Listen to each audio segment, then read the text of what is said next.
Mesdames, Messieurs, merci d'être là pour le vivre. Alors on poursuit notre histoire avec Pierrette de Contact FM et Oui. vous, Kevin. Avec Kevin, qui est originaire de la Côte d'Ivoire, à Bouaké, qui est enseignante, professeure de français au Mans, et qui fait partie de l'association OCIAM. Oui. Alors Kevin, on va parler contes et tout aussi, bien sûr. Vite fait, en quelques mots, quelle est cette association OCIAM? Alors l'association OCIAM est créée depuis 2006 en Mans et son rôle c'est de faire la promotion de la culture africaine en général et de la Côte d'Ivoire en particulier parce que je suis originaire de la Côte d'Ivoire et faire en sorte que les gens se rencontrent. Donc il y a deux volets, il y a la promotion de la culture et l'autre volet c'est la solidarité. Parce que les filles qui font partie de l'association, malheureusement les hommes s'engagent moins dans les associations, c'est dommage. Mais les femmes qui sont engagées dans l'association font chaque 2 ans un voyage en Côte d'Ivoire. Elles arrivent à une pouponnière qui s'appelle la pouponnière Atier de Yopougon, où elles travaillent à l'intérieur de la pouponnière pour aider les mamans à s'occuper des petits-enfants afin qu'ils puissent être adoptés. Voilà, alors bien sûr Kevin, vous êtes, on va parler contes, mais vous êtes aussi professeur de danse africaine, de Zumba, vous faites des stages de danse, vous êtes metteur en scène, vous faites des spectacles de contes dans les écoles. Les contes, alors vous intervenez au Carré de Plantagenet à 17h. Oui, j'ai un spectacle qui va avoir lieu tout à l'heure à 17h. Jeunesse, voilà. Alors en 2 mots, parlez-nous de ce spectacle. Alors c'est un spectacle qui se passe sous l'arbre à palabres. Alors je n'ai pas la verve de Gabriel, mais j'ai la niaque de la conteuse. Venez voir, vous allez voir, c'est aussi intéressant.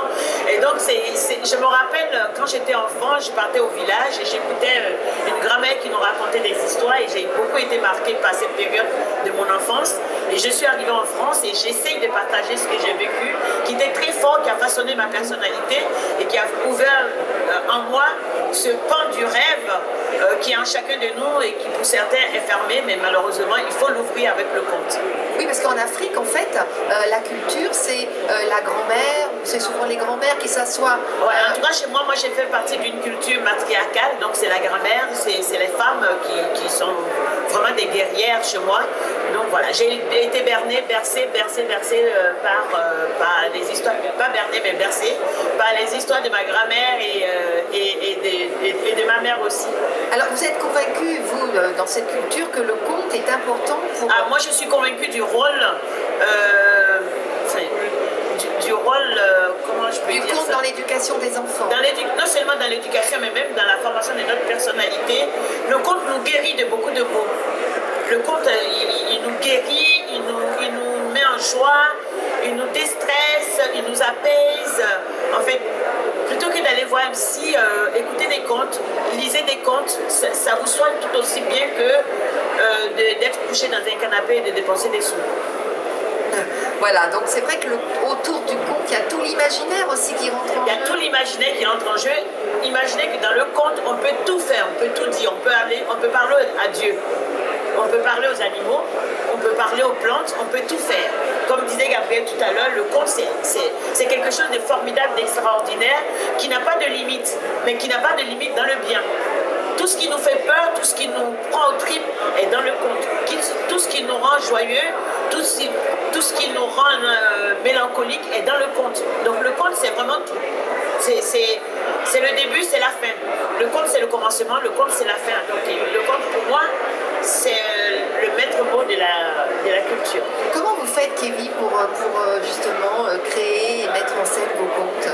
Alors pour créer, j'utilise beaucoup des contes que j'ai écoutés, et puis des contes des auteurs que j'ai lis qui me plaisent, qui me parlent. Et moi j'ai écrit quelques contes aussi, malheureusement je ne les ai pas encore édités. Donc c'est comme ça, je lis un texte qui me parle, qui me plaît, et je commence à le jouer chez moi, à voir comment je vais l'adapter, comment je vais le jouer, et puis je commence comme ça, et je le teste devant un public, si ça passe, je dis celui-là, il fait partie de mon répertoire. Alors vous avez déjà joué au Carré de Plantagenet, oui. Et à 17h c'est tout public, c'est vraiment un conte familial. Oui, public familial. Et je voulais signaler aussi que je n'écris pas que des contes, j'écris des pièces de théâtre, je fais de la mise en scène, donc voilà, c'est beaucoup de choses en même temps. Alors Kevin aussi, même si c'est pas du tout votre culture, vous faites Noël, racontez-nous ça.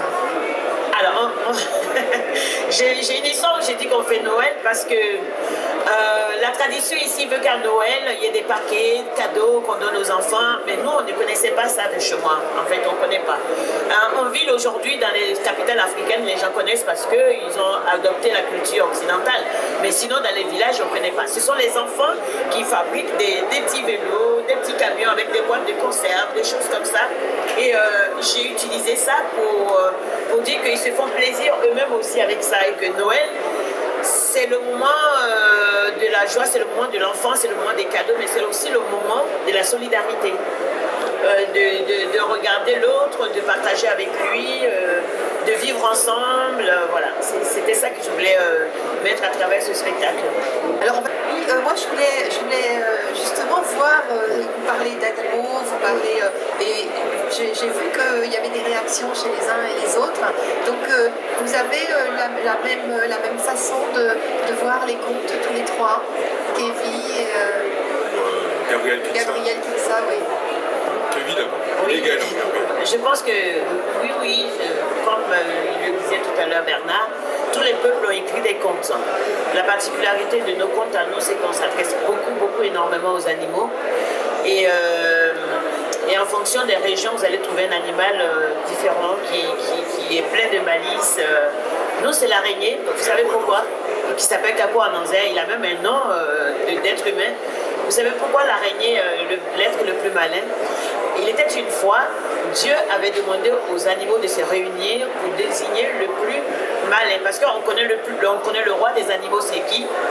Le lion. On connaît celui qui est plus sage, l'éléphant. Mais celui qui est plus roubard, le plus malin, on ne sait pas qui c'est. Donc le lapin dit c'est lui, la tortue dit c'est elle, tout le monde dit c'est moi. Alors Dieu a dit bon, vous vous réunissez, vous trouvez une solution parce que ça commence à bien faire votre affaire. Donc ils se sont réunis, le singe a dit c'est moi, je viens juste d'arriver là, c'est moi le plus jeune, donc le plus jeune serait le plus malin. Et puis ils ont tous parlé, Dieu était parti pour dire au singe qu'il était le plus malin effectivement, puisqu'il est arrivé à peine, la réunion était en train d'être faite, et qu'il a dit qu'il était le plus jeune, donc il serait le plus malin. Quand ils ont entendu toc, toc, toc, toc, ça venait de là où il lève la tête, il voit l'araignée suspendue sur sa toile qui dit « Poussez-vous, je vais naître ». Donc finalement, l'araignée a été considérée comme l'animal le plus jeune, donc le plus malin, le plus intelligent. Et chez moi, on dit que l'araignée, c'est le seul être qui n'a pas de tête.